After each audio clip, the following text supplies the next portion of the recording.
Okay, some days I only need to film like one short little video and it goes perfectly right off the bat. And then some days I need to film 3 different videos and I have to film them over and over again. And then my phone is like, you know what? We didn't want to save that, so bye.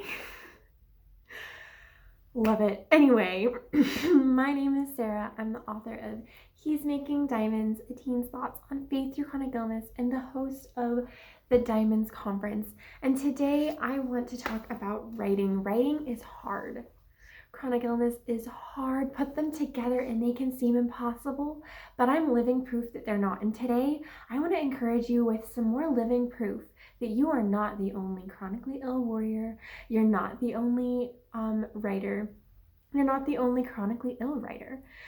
A few videos ago, I did a video on fiction writers who have chronic illnesses, and today I wanted to take a chance to talk about some nonfiction writers who have chronic illnesses. So we're going to start off with Esther Smith. Esther is incredible. She's amazing. She's written quite a few books, including The Whole Life, which is really the first one I want to highlight because that one's not specifically about chronic illness, but it comes from the perspective of someone who has a chronic illness. And so I really would encourage you to read that one. And it really is also applicable to us as creators, to us as writers, because it talks about self-care, which is crucial if you're going to create something, especially if you're going to create something for someone else to consume and to read. But she also has some other books specifically written for chronic illness warriors, including But God, Wouldn't I Be More Useful If I Were Healthy, and grieving chronic illness and pain and what that does. And that was actually the first book of hers that I read, and I highly recommend it. It was so helpful for me in my own journey. But Esther Smith, you're not alone. Speaking of, we also have Susie Larson. She writes a lot of different Christian living books. She has these great blessings and different prayers and devotional type things. And I really love her stuff, but she has health challenges. She has a chronic illness. She was actually a speaker at the Diamonds Conference last year, I think. And so Susie Larson is another example that you are not alone. And then we have Nikki Hardy. Nikki Hardy, her book is specifically, it was helpful for me in processing what I went through and processing my illness. But her book Breathe Again is about her navigating cancer and her family and how they navigated that. So Breathe Again was great. Again, Nikki Hardy is proof you are not alone. That's the point of this video. Then we have Scribbles by Chris Simning. Chris Simning, he has a rare disease that affects his muscles and nerves and that kind of stuff. And so he also was a speaker at the Diamonds Conference recently. I would really recommend reading his book. His testimony is beautiful. But yet again, another example, that our stories have power, especially for nonfiction writers, and you're not alone. And then we have Journey of Faith by Isabella Morgenthal. And she's written quite a few books. I recommend checking them out.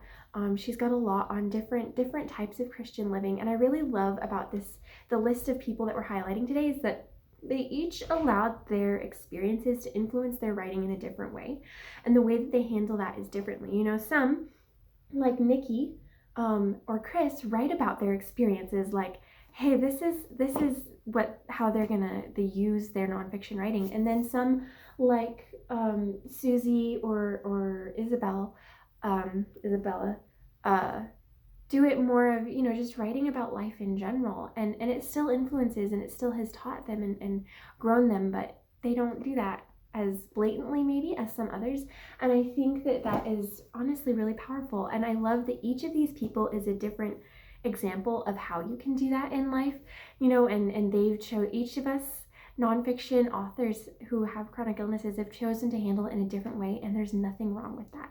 And I really love that this hodgepodge of people is able to demonstrate that.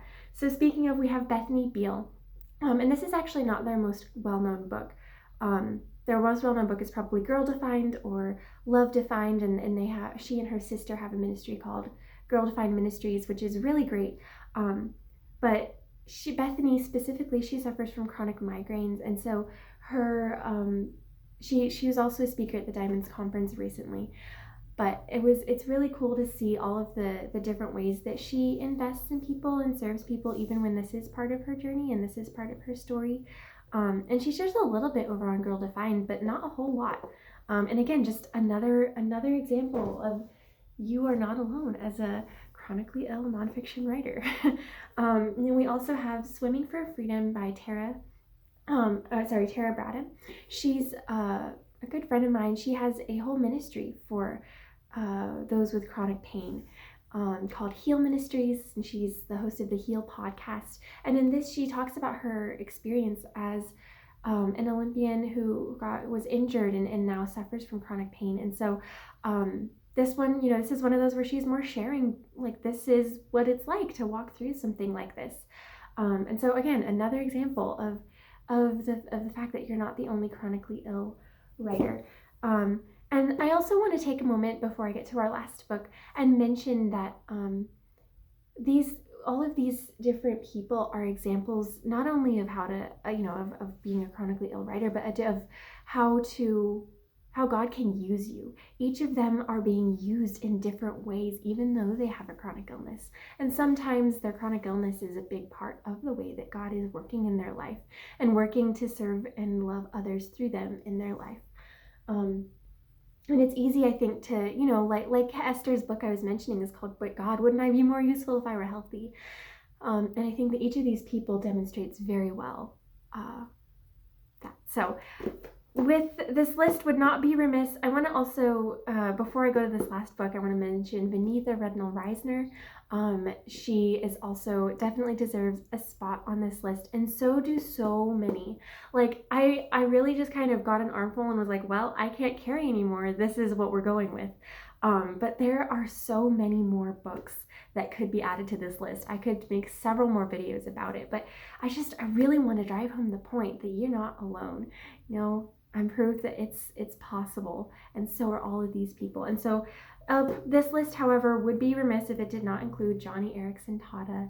Joni and Friends is a ministry that serves those with disabilities, and they're amazing. And Joni has written many books on different related aspects of handling suffering in a way that glorifies and honors God. She's been through so much, and she's such an example to so many, and she really does write about this kind of stuff. So with that said, pick up one of these books. I recommend it. Check out these ministries, see what these different people are doing and how they handle balancing their writing life and their chronic illness life.